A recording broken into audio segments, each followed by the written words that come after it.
Good morning, good afternoon, good evening, whatever time it is, wherever you are, it is right now. You are right here. My name is Manuel, and it's my pleasure to welcome you. Today is day 11 of the show, and I have to congratulate you for making the best decision of the day to spend some time with me. Let's get started. First, let me go ahead and give credit where credit is due, because when a show gets you so worked up that you're yelling at the TV and your blood pressure is going up, now that's entertainment. That means the writers are doing their job. And today, oh boy, did they, because I am fired up. Now, we're going to talk a little bit about The Young and the Restless briefly because, yes, something needs to be said about that. But I'm telling you right now, what really got me going today was The Bold and the Beautiful. And we're going to get there. But first, Jack and Diane. So, on The Young and the Restless, Jack and Diane, one of our favorite couples, we know that Victor kidnapped Jack. We saw him get, we'll say, rescued. Kyle, Billy, Diane. But they walked in on an unfortunate moment where, after having been drugged, Jack was in bed with Patty Williams, of all people. And it's clear, let's say, that they weren't working on a crossword. Now, Diane, she lost it. She slaps him. She storms out. She refuses to hear a word about what happened. She dismisses the fact that he was drugged. And I find this absurd. Absolutely absurd. If there's anyone on The Young and the Restless who owes Jack Abbott 1 ounce, 1 moment, one tiny bit of grace and understanding and forgiveness, it's Diane Jenkins. This is a woman who faked her own death, a woman who stayed gone for decades, a woman who put Jack and Kyle, her son, through absolute emotional hell. And you know what? Jack forgave her. Not only did he forgive her, he married her. And this is how she responds in this moment? No pause, no thought, no, well, wait a second. Something doesn't add up here. Just pure outrage? Pah, please. And look, let's not pretend Jack, in his right mind, would never choose Patty Williams. That alone should tell you something is wrong here. But no, Diana walks out and she thinks what she wants to think. She wants to react, period. And then you got Victor. Once again, Victor's telling us that his family is everything. Family's number one, while simultaneously throwing Nikki out because she dared to have a conscience. She didn't betray him. She just refused to go along with something heinous. And Nate, let's talk about Nate Hastings just for a moment. Nate gets confirmation that Victor kidnapped Lily and the twins. And still, he's got no issue with Victoria being in on it? What the heck's going on here? I swear, some of the men on this show are spineless. Absolutely spineless. But, like I said, that's not even what really set me off today.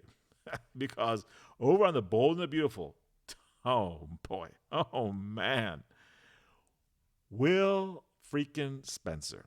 This kid, this absolute child of privilege, living in a multi-million-dollar beach house for free, driving around in luxury, benefiting from everything his family has built, is running around Forrester Creations as a glorified coffee boy, a gopher, a guy who makes photocopies, an intern, okay?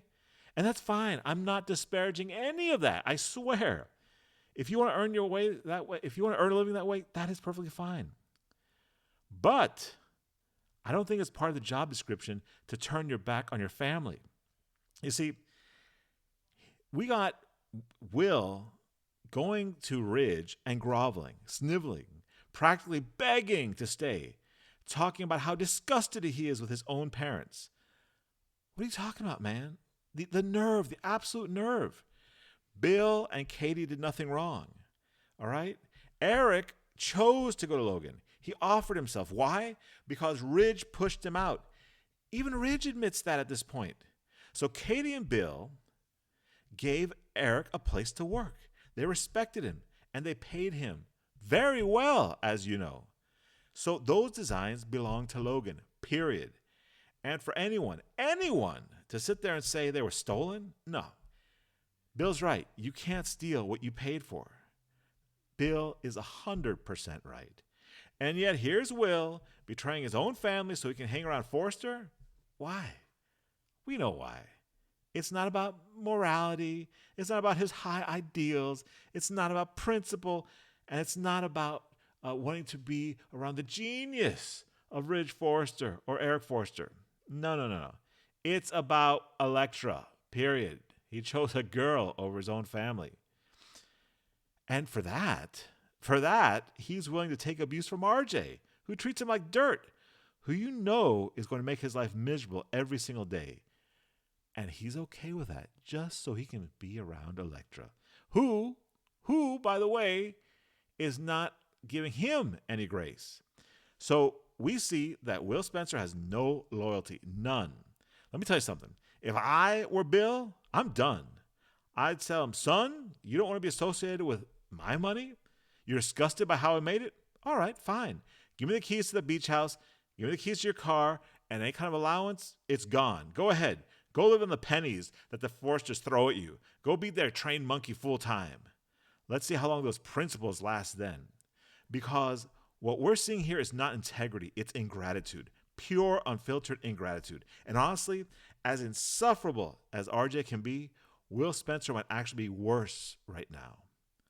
That's how bad this was today. So yeah, across both shows, we've got hypocrisy, betrayal, spinelessness, and just downright infuriating behavior. And you know what? I'll say it again. Credit to the writers, because they got to me. Oh, man, did they get to me. And I'm going to repeat once more about our good friend, Will Spencer. This is a guy who's trying to sit up on his high horse, okay? Acting as if his father is some kind of vile criminal. Bottom line, Will, if you feel so strongly about it, then don't take that tainted money that you get from your daddy, okay? Don't take it. Live up to your principles and decide to live on the pennies that the Forresters throw your way. Anyway, all right, that's enough for today. We'll continue next time. And as always, be bold and restless.